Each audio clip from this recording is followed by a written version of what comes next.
New controversy in the Hillary Clinton email scandal, and it comes after her recent national TV interview where she tried to defend deleting thousands of her emails, saying other secretaries of state had done the same thing. But when she was asked if those other secretaries of state had been subpoenaed, here's what she said. You're starting with so many assumptions that I've never had a subpoena. There is nothing. Again, let's take a deep breath here. Well, not so, says Trey Gowdy, the chair of the House Select Committee on Benghazi. The secretary had a failure of recollection yesterday and said that she had never been subpoenaed. She was subpoenaed in March. She and others at the State Department were put on notice in some instances years ago that Congress was going to investigate what happened in Benghazi. Joining me now, Guy Benson, Fox News contributor and political editor at townhall.com. So how does she get away with saying that she's never been subpoenaed for her emails? I think it's so interesting and fitting, really, Gretchen, that this mistake and this controversy arose from an interview in which she also said, really just asserted, that the American people should and do trust her. So when she was pressed on the Clinton Foundation questions on tens of millions of dollars in unvetted and undisclosed foreign donations, she flat out declined to comment on it.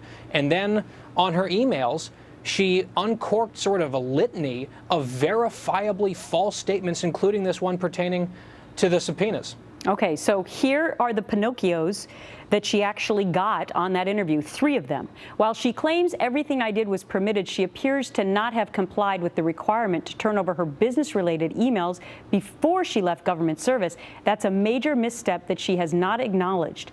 We wavered between 2 and 3 Pinocchios, but Clinton's excessive spin finally tipped us toward 3. So, you know, even the newspaper that does the Pinocchios saying, yeah, we had to give her 3. Well, not only did she not live up to the requirements when it comes to keeping particular records and archiving records, she went out and said, I have gone above and beyond what was required of me, which is just absolutely laughably false. So I guess that tipped the Washington Post to 3 Pinocchios. She also said I only used one mobile device, one cell phone, which is why I concocted this whole email server in the first place. We know that isn't true. And maybe most importantly, Gretchen, she keeps saying I've released all of the emails related to my work. And we know now that there were more than 30,000 emails that were unilaterally deleted by her team without any supervision or oversight, and there is now clear evidence that at least 15 of the emails that were withheld and destroyed pertain to her public work, her business. Right. And that's what she says never happened. We have proof that that's not true, but she just keeps on saying it. Joining me now, Fox News contributor and townhall.com editor Katie Pavlich. She said that everything I did was permitted. There was no law, there was no regulation that didn't give me the authority to communicate entirely on my own personal email, to do no emails whatsoever on my state.gov account. Right. Well, unfortunately for Mrs. Clinton, in 2009, federal records requirements changed, and actually she is required to use government email and at least turn over all government correspondence. And she says that she's done that, but because she used a personal email and she hosted it on her personal server, there's no way to actually prove that statement and to back up that claim that she's actually turned over all the information. There's no question that in 2011, she herself instructed State Department employees not to use personal emails for government business, and there's no question that she did that. So for her to say that there was no regulation and nothing that curtailed her ability to do it ignores her own order to her own department. All right, the next one is, I didn't have to turn over anything. I chose to turn over 55,000 pages to the State Department because I wanted to go above and beyond what was expected, and I had no obligation to do any of that, she said. So she's basically saying once she left state with all of her emails on her private server, she never had to return one document to anybody. Right. Now she's trying to make the argument to the American people, apparently, in the CNN interview, that she actually was doing us all a favor by deleting only 33,000 emails that she herself deemed personal, that she made those decisions on her own, and that she did us a favor and the State Department a favor by turning over the 55,000 as if it wasn't a requirement, not only by her own rules, but by the Obama administration rules and by, of course, federal records requirements. I just want to put this on the board. This is the Wall Street Journal actually spoke with the former director of litigation for the National Archives and Records Administration. This is what he said to them. She was required to turn over all of her emails relating to State Department business no later than when she left office under any reasonable reading of the existing rules. She did not go above and beyond her legal duties. So, you know, these would have been great questions to follow up on in the interview. It would have been delightful to hear. The last one was, she said, I knew the vast majority of everything that was official was already in the State Department system. You know, I was sort of, if it was important, then I CC'd a State Department employee or a State Department.gov email on the thing I was sending, so I'd make sure it was retained and produced. Yeah, so this is actually a really important point because Hillary Clinton is trying to say, hey, look, I use a personal email, but don't worry, every other person that I emailed, those emails were going to an official government account. So of course the State Department has all of them. But the problem is that actually we have sources that have said that a lot of Hillary Clinton's top aides were also using personal email accounts to conduct State Department business. So we will never know exactly what kind of business was conducted between those two personal email accounts, and therefore Hillary Clinton can't say honestly and factually that all of the information that was government related was in fact turned over by her, of course, as a favor because she wasn't required to, even though she was. I think there's another thing to point out, too, that she comes back to all the time, that Bush 41 was listed as more trustworthy, but yet Bill Clinton won the election. So she's like, she could, if she was being totally transparent and honest, she would have said, hey, it doesn't matter that I'm not trusted as much, I can win anyway. That would have been the truth serum. And because it's true. Because if you look at the polls, despite the trust numbers, in fact, she's winning the election. But two big developments today. First of all, the Inspector General for the Intelligence Community revealing to Congress today that they believe that at least 4 emails with classified information was sent by Hillary Clinton when she was Secretary of State. That's a direct contradiction from what she had promised back in March at her news conference. Meanwhile, a second Inspector General, as you noted, at the State Department, joining that Inspector General and saying, as they review all this, there could be hundreds of emails where classified information was contained. Hillary Clinton tried to push back on that a few minutes ago. Listen to this. We all have a responsibility to get this right. I have released 55,000 pages of emails. I have said repeatedly that I will answer questions before the House committee. We are all accountable to the American people to get the facts right.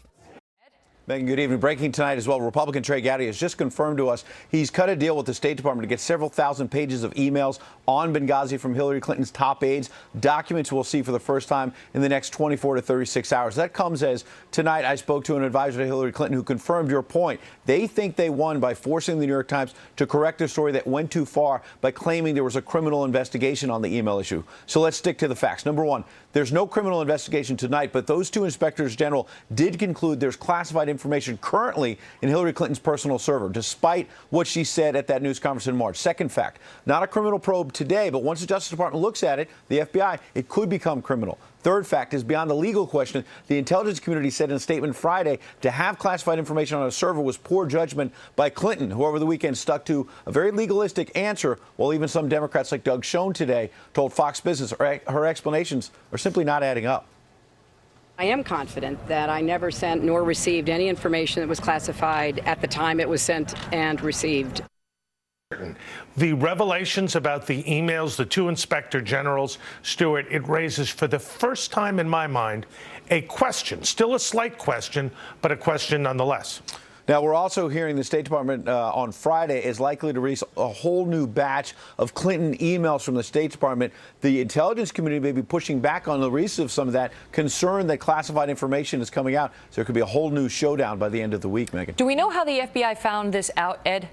Well, they found it out because two different inspectors general, one from the State Department, one from the intelligence community, said, we've reviewed this from a security standpoint, not a criminal standpoint. That's where the Times was tripped up. But from a security standpoint, they are deeply concerned. And they looked at a sample of 40 emails. And remember, there's tens of thousands of emails. They looked at 40 and found 4 classified ones. That led these inspectors general to say there's probably hundreds, maybe thousands of classified emails in there, Megan. Wow.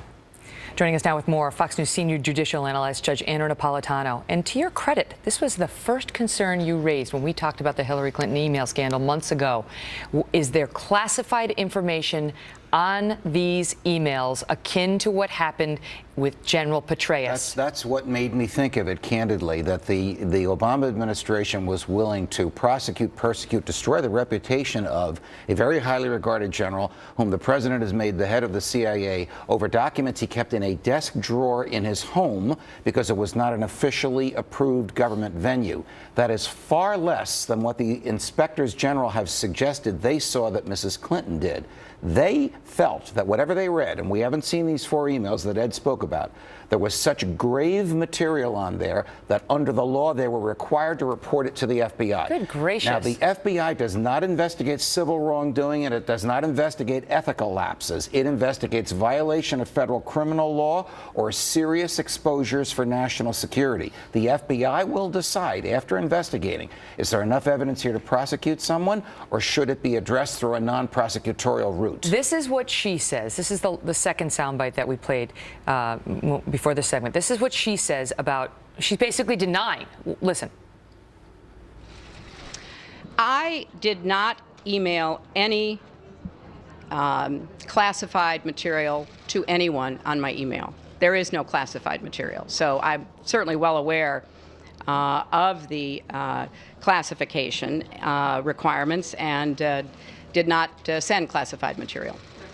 So she says, I didn't send any, but then she says explicitly, there is no classified material. Here's what I think she's going to argue. She's going to argue that because the emails don't have the word classified on them, they're not classified emails. But the inspectors general refute that argument because they say it is the gravity of the information. It is whether that information, if revealed, could jeopardize national security that makes them classified, whether there's magic words in the line as well.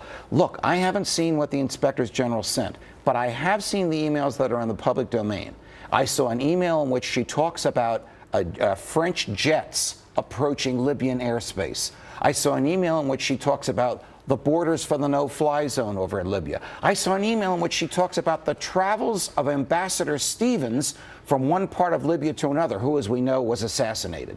If she didn't think she had to protect that, if she didn't think those materials were sensitive, serious, confidential, and classified, she had no business being the Secretary of State. We've had the former head of the DIA on the program many times, General Michael Flynn, who said, I guarantee you that there's been hacking. I guarantee you that other forces, China among them, hacked in and has read those emails and probably did at the time. It's too tempting and it's too easy for someone like that when it's not on a secure server. Even when it is, they can do it. Never mind when it's on the server in Chappaqua. Question remains, why did she do this? So she could obscure the server, so she could erase what was on that, which she would never be able to do. She said she didn't want, or James Carville said she didn't want Congress looking at her emails. Carville's probably right. Too bad. That's not how it works.